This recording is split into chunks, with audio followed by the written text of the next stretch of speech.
অতি প্রাচীন Curzon gate. সময় বদলেছে, এখন লড়াইটা হচ্ছে তৃণমূল বনাম বিজেপি। রাজ্যের শস্যগোলা বর্ধমান থাকবে কার দখলে? দেখুন আমাদের প্রতিবেদন। বর্ধমান পুরসভার ৩৫ ওয়ার্ড নিয়ে বর্ধমান দক্ষিণ বিধানসভা।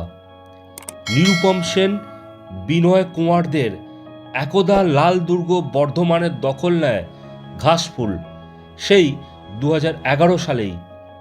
তারপর থেকে এই কেন্দ্রে বামেরা ক্রমশই ক্ষয়িষ্ণু। প্রত্যাশিতভাবে এবারের বিধানসভা নির্বাচনেও বর্ধমান দক্ষিণ কেন্দ্রে মূল লড়াই হবে তৃণমূলের সঙ্গে বিজেপির। তৃণমূল আস্থা রেখেছে গতবারের জয়ী প্রার্থী খোকন দাসের ওপরেই।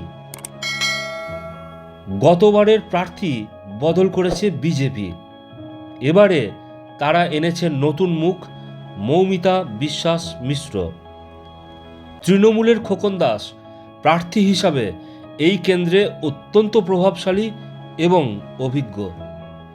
তুলনায় বিজেপির মৌমিতা এই কেন্দ্রের মানুষের কাছে ততটা পরিচিত মুখ নন।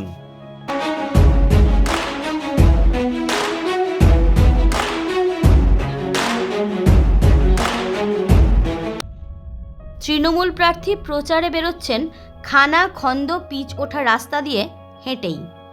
বিসি রোড, জিটি রোড কিংবা ওয়ার্ডের ভিতরের রাস্তা বেশিরভাগই অমসৃণ।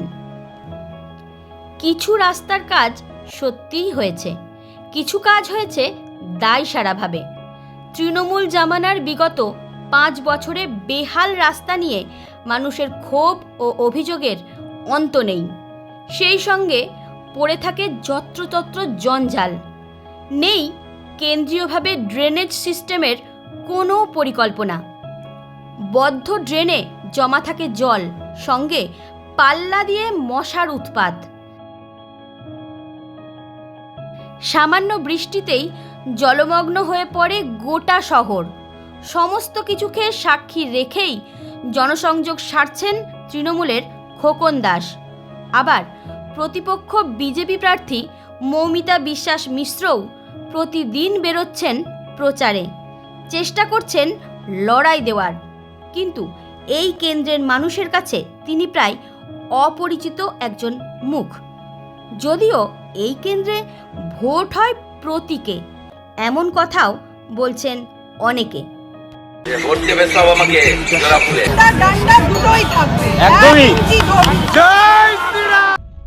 একদিকে শহরের উন্নয়ন নিয়ে বিস্তর বিতর্ক, অন্যদিকে তৃণমূল প্রার্থী খোকন দাসকে ঘিরে নিজের দলের মধ্যেই প্রবল গোষ্ঠীদ্বন্দ্ব।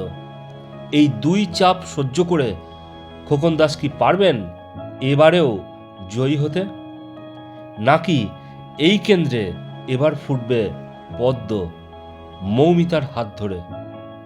আপাতত এই চর্চাতেই সকাল থেকে সন্ধ্যা সরগরম চায়ের আড্ডা থেকে খেলার মাঠ।